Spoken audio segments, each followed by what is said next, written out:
Metal injection moulding या MIM एक कमाल की मैन्युफैक्चरिंग प्रोसेस है। यह तकनीक हमें हाई परफॉर्मेंस मेटल पार्ट्स बनाने की अनुमति देती है, जो अन्य मेथड से बनाना मुश्किल होता है।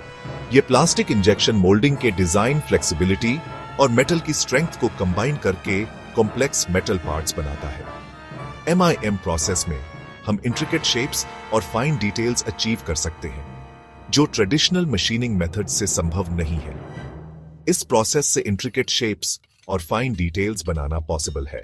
उदाहरण के लिए गियर्स, मेडिकल डिवाइस कंपोनेंट्स और छोटे इंट्रिकेट पार्ट्स जो हाई प्रिसिजन और ड्यूरेबिलिटी की डिमांड करते हैं, MIM से बनाए जा सकते हैं।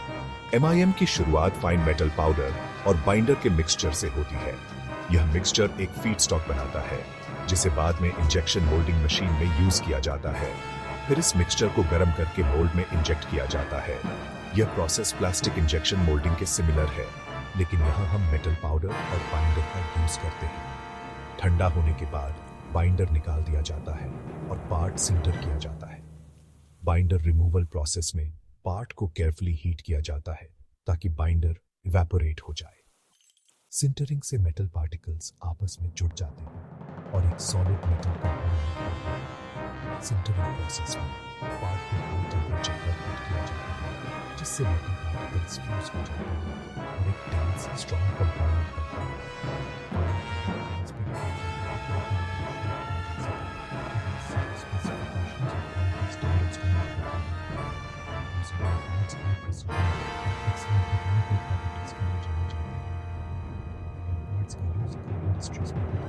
जैसे ऑटोमोटिव, एरोस्पेस और मेडिकल फील्ड्स में यह टेक्नोलॉजी हमें कॉम्प्लेक्स और हाई परफॉर्मेंस पार्ट्स बनाने की फ्लेक्सिबिलिटी देती है, जो अन्य मेथड से संभव नहीं है।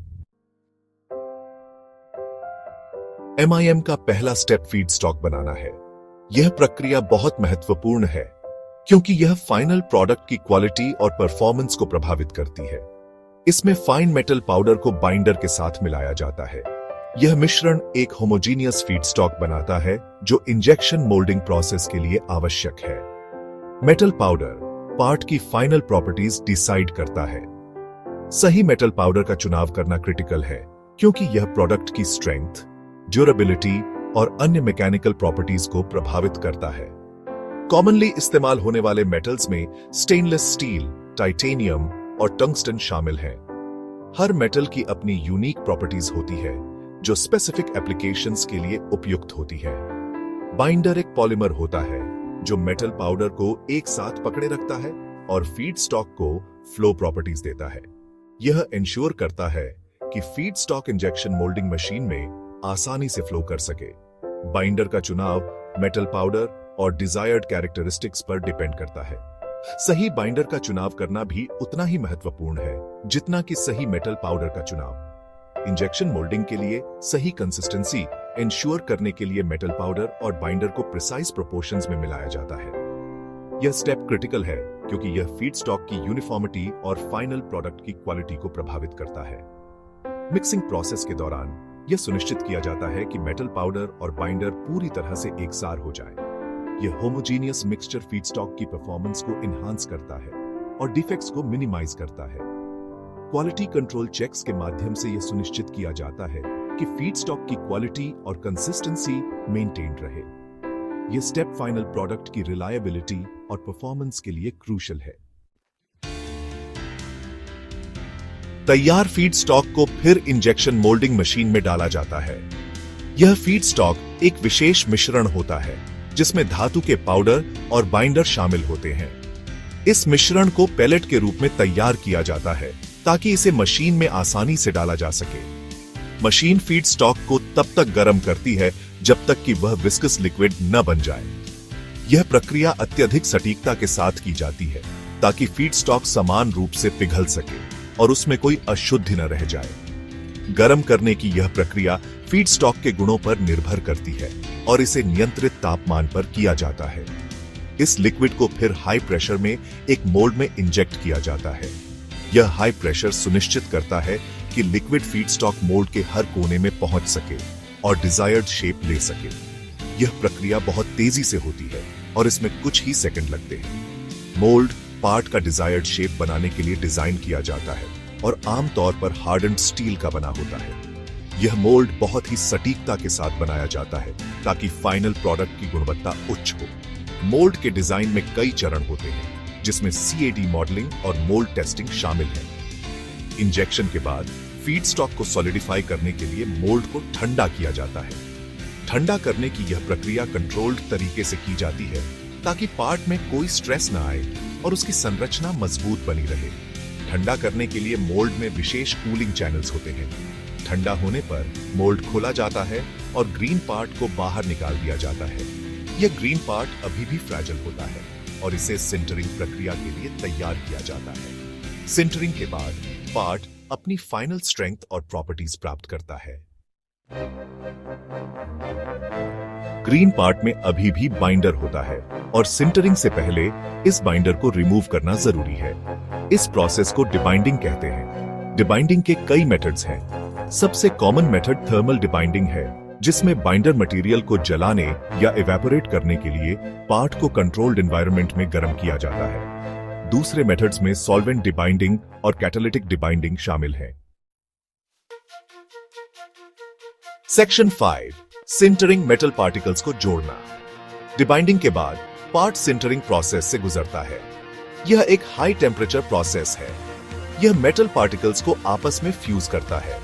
पार्ट को एक कंट्रोल्ड एटमॉस्फेयर फर्नेस में गर्म किया जाता है। टेम्परेचर मेटल के मेल्टिंग पॉइंट से कम होता है, लेकिन पार्टिकल्स को बॉन्ड करने के लिए काफी होता है। इससे एक सॉलिड डेंस मेटल पार्ट बनता है। सिंटरिंग प्रोसेस पार्ट को उसकी फाइनल डायमेंशंस और मैकेनिकल प्रॉपर्टीज भी देता है। सेक्शन 6, मेटल इंजेक्शन मोल्डिंग के फायदे। MIM traditional metal working processes के मुकाबले कई फायदे देता है। यह कॉम्प्लेक्स शेप्स और इंट्रिकेट डिटेल्स बनाने की परमिशन देता है, जो मशीनिंग से मुश्किल या नामुमकिन है। MIM हाई प्रोडक्शन रेट्स और कम मटेरियल वेस्ट भी ऑफर करता है। यह हाई वॉल्यूम प्रोडक्शन रन्स के लिए कॉस्ट इफेक्टिव मैन्युफैक्चरिंग प्रोसेस बन जाता है। इसके अलावा MIM एक्सीलेंट सरफेस फिनिश और टाइट टॉलरेंसेस वाले पार्ट्स प्रोड्यूस कर सकता है, जिससे सेकेंडरी फिनिशिंग ऑपरेशंस की जरूरत कम हो जाती है। सेक्शन 7, विभिन्न उद्योगों में उपयोग। MIM का यूज कई इंडस्ट्रीज में होता है। ऑटोमोटिव इंडस्ट्री में इसका इस्तेमाल complex engine components, fuel injectors और ट्रांसमिशन पार्ट्स बनाने के लिए किया जाता है। मेडिकल इंडस्ट्री में MIM का यूज सर्जिकल इंस्ट्रूमेंट्स, इम्प्लांट्स और डेंटल डिवाइसेस बनाने के लिए किया जाता है। Electronics industry connectors, lead frames और हीट सिंक्स के लिए MIM का इस्तेमाल करती है। MIM से फायदा उठाने वाली दूसरी इंडस्ट्रीज में एरोस्पेस, डिफेंस और कंज्यूमर गुड्स शामिल हैं। सेक्शन 8, मेटल इंजेक्शन मोल्डिंग का भविष्य। MIM का फ्यूचर प्रॉमिसिंग है। टेक्नोलॉजी लगातार इवॉल्व हो रही है और नए मटेरियल्स डेवलप किए जा रहे हैं। इससे MIM के एप्लीकेशंस बढ़ रहे हैं। 3 डायमेंशनल प्रिंटिंग की एडवांसमेंट्स भी MIM को इन्फ्लुएंस कर रही है, जिससे हाइब्रिड प्रोसेसेस डेवलप हो रहे हैं। ये प्रोसेसेस और भी ज्यादा डिजाइन फ्लेक्सिबिलिटी और मटेरियल पॉसिबिलिटीज ऑफर करते हैं। मिनिएचराइजेशन और कॉम्प्लेक्स जियोमेट्रीज की बढ़ती डिमांड MIM मार्केट के ग्रोथ को और आगे बढ़ाएगी। सेक्शन 9, निष्कर्ष। मेटल इंजेक्शन मोल्डिंग एक वर्सटाइल और कॉस्ट इफेक्टिव मैन्युफैक्चरिंग प्रोसेस है। यह हाई डिग्री ऑफ एक्यूरेसी और एक्सीलेंट सरफेस फिनिश के साथ कॉम्प्लेक्स मेटल पार्ट्स बनाने में मदद करता है। MIM traditional metal working methods के मुकाबले कई फायदे देता है, जिनमें design flexibility, high production rates और मटेरियल एफिशिएंसी शामिल है। जैसे जैसे टेक्नोलॉजी इवॉल्व होती रहेगी, MIM का रोल वेरियस इंडस्ट्रीज में और भी ज्यादा बढ़ेगा। ऑटोमोटिव से लेकर मेडिकल और आगे भी MIM मैन्युफैक्चरिंग के फ्यूचर को शेप करता रहेगा।